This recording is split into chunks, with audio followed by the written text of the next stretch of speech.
Hello and welcome back to the channel. My name is Robert Rutledge. I am an aspiring video game music composer. Today I'll be picking up where I left off in my last video in the series. At this point in the story, things did get better, but before they got better, they had to get worse. At the beginning of this portion of my life, I was at rock bottom, but by the end, I felt like I was on top of the world. I'll be opening up about some of my mental health struggles. If you or someone you know is struggling with thoughts of self-harm or suicide, there are free resources available.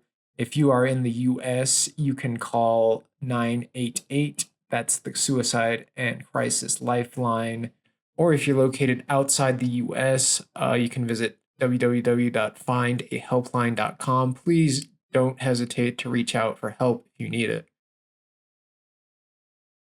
So if you recall from the last video, I was working at a record store. I was dealing with a lot of depression during this time because of what had happened at Tri-C and what had happened at Ohio State. I had no one but myself to blame for my injury. I was really upset that things didn't work out. I was convinced I was doomed to spend the rest of my life in this record shop, just be like some has-been. I was slowly beginning to pick drumming back up again, but I hadn't really moved the needle at all as far as like joining bands. My romantic pursuits at this time were utter failures. Just had my self-esteem like super low, my self-confidence super low. I didn't love myself, so I didn't really know how I expected to be loved by someone else. I was just feeling really hopeless. One morning, I had a self-harm episode, and my parents took me to a psychiatric ward for about a week. And that was definitely eye-opening. I was able to see the bigger picture. It wasn't the end of the world, and I really needed the help, and I'm really glad I decided to get the help. It's amazing how far I've come. So shortly after, I quit my job at the record store, and things started getting better, slowly but surely. It was around the same time I transferred to Wright State. Finally got my first girlfriend at the age of 22. I started playing in rock bands again. I was playing at a jazz club in town. I started going there regularly. And yeah, things just got better. At Wright State, I originally wanted to continue studying music, but I ultimately ended up deciding to switch majors to Spanish. I already had a pretty strong background in Spanish from basically all throughout elementary school, junior high, and high school. I always took Spanish courses, and it was something I was pretty passionate about as well. I think something I was pretty good at. This was kind of a hard decision at the time because I felt like I was abandoning my dreams of becoming a musician, but I realized in retrospect that wasn't necessarily the case. Music had become the focal point of my life, and it had become a job, so it was like no longer even fun for me. A quick word on Wright State. I know Wright State's not as prestigious of a school as Ohio State is, but for me, it was a night and day difference, really. I much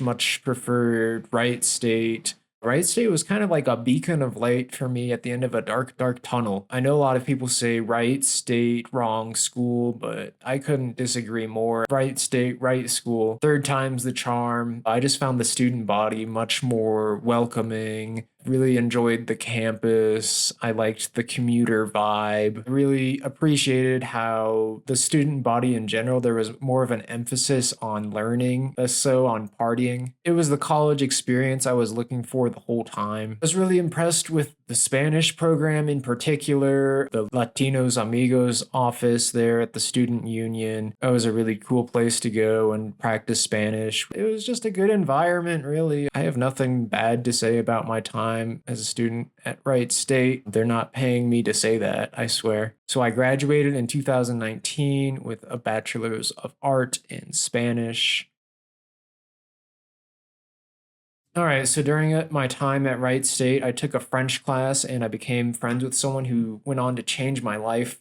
Twice, actually, but in this video, we'll just be discussing about the first time. Him and I were both Spanish students, but at least in my particular case, I didn't need to take any more Spanish courses to fulfill my credit requisites. So I took a French course, and I think he was considering switching majors to French, so he took the same French course And we had actually already been in the same Spanish course before, but for whatever reason, the friendship never happened. We became good friends through the French class. We were both language nerds. We were both foodies. He's got kind of an interesting backstory because he's actually from Korea. He grew up in El Paso, Texas, which is a border town. He knew a lot of Mexican slang, whereas my Spanish was like strictly academic, whey. And I thought whey was like a protein powder. I was working at a grocery store, like a major US grocery store, and I really wasn't happy there. He kind of saw that by the look on my face when I got back from a shift, he could see I was kind of like, oh, I hate this job. So he actually drove me to a Mexican grocery store, a local Mexican grocery store. They only spoke Spanish there. And he said, hey, why don't you ask for an application? And it was kind of a shot in the dark, like, I think they're gonna hire some gringo, but I went for it. I asked for the application. I got the interview and they hired me. I got the job as a cashier.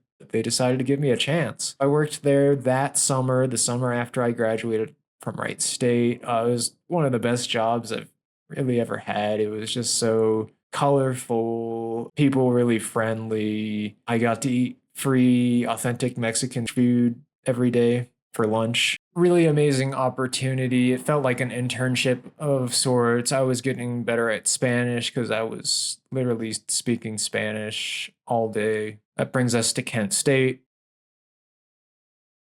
So let's rewind just a tad. When I was working at the American grocery store, I realized I didn't want to work there forever. I was playing in a rock band with like teenagers who were 18-year-olds. And it felt kind of silly because I was 25 and I was like partying with people 7 years younger than I was. I didn't feel my age, I guess.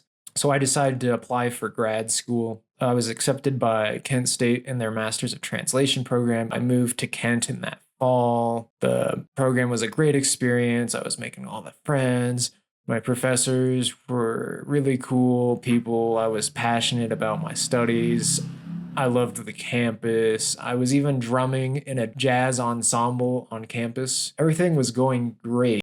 And then the pandemic arrived. All right, so thank you for listening. I know that was probably a lot for one day. If you liked the video, please consider subscribing. And yeah, I think I'm gonna make one or two more of these because I've been really enjoying it. See you in the next one. Have a great day.